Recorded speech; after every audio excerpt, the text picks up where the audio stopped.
Halo, selamat siang teman-teman. Sampai berjumpa lagi di pertemuan kita yang keempat di kelas Geografi Kesejarahan. Nah, teman-teman, hari ini di Salatiga hujan sangat lebat dan kemarin sempat gempa bumi juga. Saya kira uh, ya ini cuaca kita sedang buruk dan semoga hal demikian tidak terjadi di tempat kalian. Semoga kalian senantiasa sehat dimanapun kalian berada saat ini. Nah, teman-teman, saya izin menggunakan dua device ya, karena memang sinyalnya tidak stabil hari ini, sehingga saya menggunakan komputer untuk mencoba merekam dan juga saya menggunakan handphone supaya suara saya terdengar jelas oleh kalian. Nah, apabila nanti kalian mengalami kesulitan untuk mendengar, tolong kalian segera untuk memberitahukan saya bisa menulis di kolom chat atau menghubungi via WhatsApp atau SMS juga bisa jika kondisinya memang darurat. Ingat teman-teman, situasi yang terbatas tidak menghalangi kita, semangat kita untuk belajar. Nah, teman-teman izin untuk men-share screen pembelajaran kita minggu lalu. Sebelum kita memulai topik kita hari ini tentang praktik, kasus, bagaimana tentang sejarah, tradisi sejarah lisan, membandingkannya dengan sumber-sumber kolonial dan kontemporer saat ini, juga bisakah tradisi lisan itu dipercaya? Saya ingin mengajak kalian untuk mengulang sekali lagi pelajaran kita minggu lalu ya. Dan juga teman-teman, seandainya karena ini dengan HP keterbatasan ya, jadi nanti ketika kalian mungkin akan tertutup layarnya, tapi jangan khawatir ya. Kalaupun ada kesulitan, segera beritahu segera ya. Nah, teman-teman, Mbak Christine barangkali bisa mengulang sekali lagi apa sih itu tradisi lisan dan contohnya? Ya, baik sekali Mbak Christine. Tradisi lisan adalah informasi yang diberikan secara lisan di masyarakat, bisa berupa mitos, peribahasa, legenda, mantra, upacara, dan sebagainya ya. Nah, kemarin kita sudah belajar bahwa sejarawan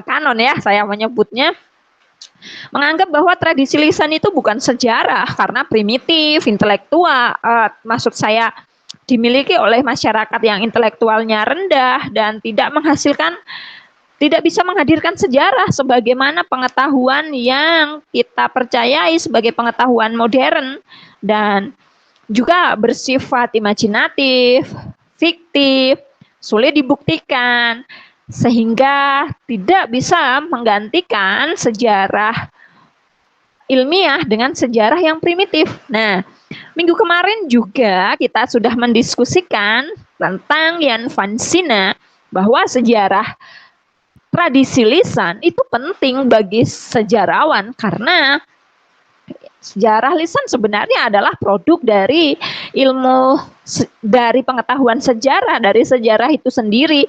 Dan sejarah lisan bisa untuk melengkapi data, ketiadaan data tertulis untuk masyarakat tutur.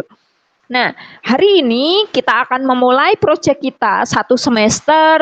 Nah, namun saya akan mengajak kalian, akan memberikan beberapa contoh kasus kepada kalian. Bisakah sih tradisi lisan ini kita gunakan sebagai sumber sejarah?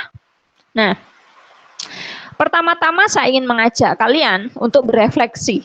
Nah, kalian ini kan rata-rata tidak berasal dari Jawa ya, tapi Indonesia Timur ya.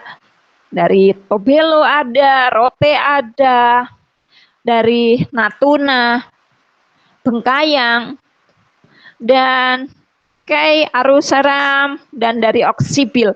Ya, kalian ini adalah teman-teman muda yang barangkali kita berbeda, teman-teman, dari universitas-universitas lain. Kita Indonesia Mini. Nah, persoalannya adalah sudahkah sejarah kita ditulis? Tidak, bukan? Nah, kalau dari sisi sejarah model kanon, maka kita tak ubahnya seperti orang tidak berintelektual, kita primitif. Nah, tentu saja teman-teman tidak mau kan disebut demikian. Maka kelas ini adalah bagaimana usaha kita untuk memproduksi sejarah baru. Sehingga kita bisa menunjukkan bahwa kita juga punya pengetahuan loh. Dan kita akan menggunakannya itu sesuai dengan bidang ilmu kita masing-masing. Ya, saya tahu kalian semua tidak semuanya dari sejarah. Bahkan mayoritas di kelas ini bukan sejarawan. Tapi teman-teman, sejarawan itu adalah yang dididik dengan metode sejarah. Jadi sama saja dong kalian sejarawan. Nah, ini adalah tantangan yang sangat menarik saya kira untuk kalian. Dan terutama nanti kalau kalian pulang bisa membawa pengetahuan di kelas ini. Ingat, kita sekolah bukan untuk tercerabut dari akar kita.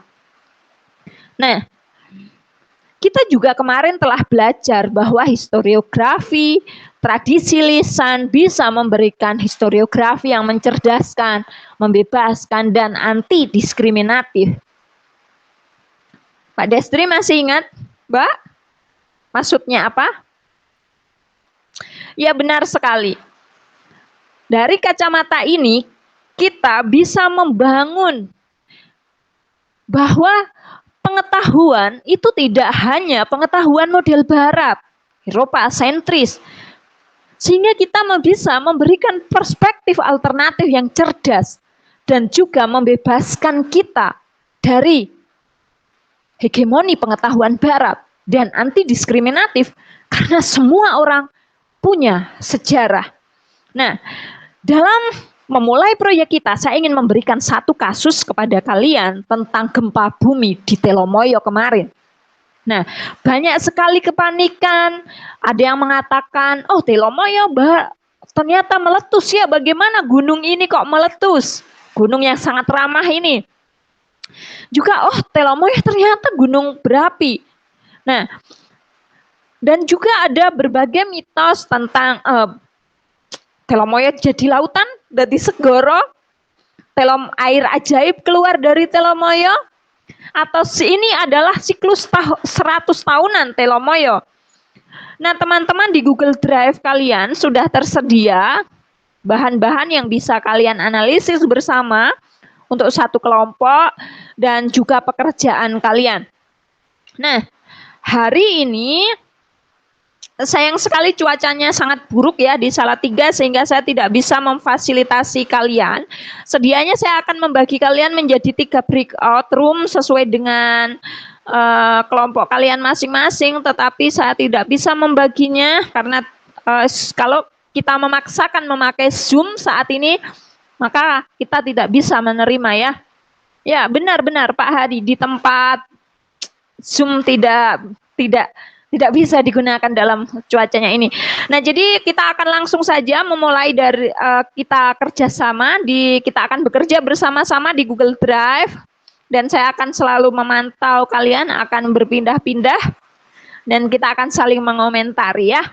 Begitu saja ya teman-teman. Ada pertanyaan? Ya, terima kasih ya, langsung bertemu di Google Drive. Oke, kalau teman-teman berarti saya akan tutup perbincangan kita ini dan kita lanjutkan di Google Drive kita. Ya, linknya sudah tersedia ya, seperti biasanya ya. Dan sudah saya inputkan juga ke email kalian masing-masing. Oke teman-teman, sampai jumpa dan selamat bertemu dalam beberapa menit lagi. Terima kasih.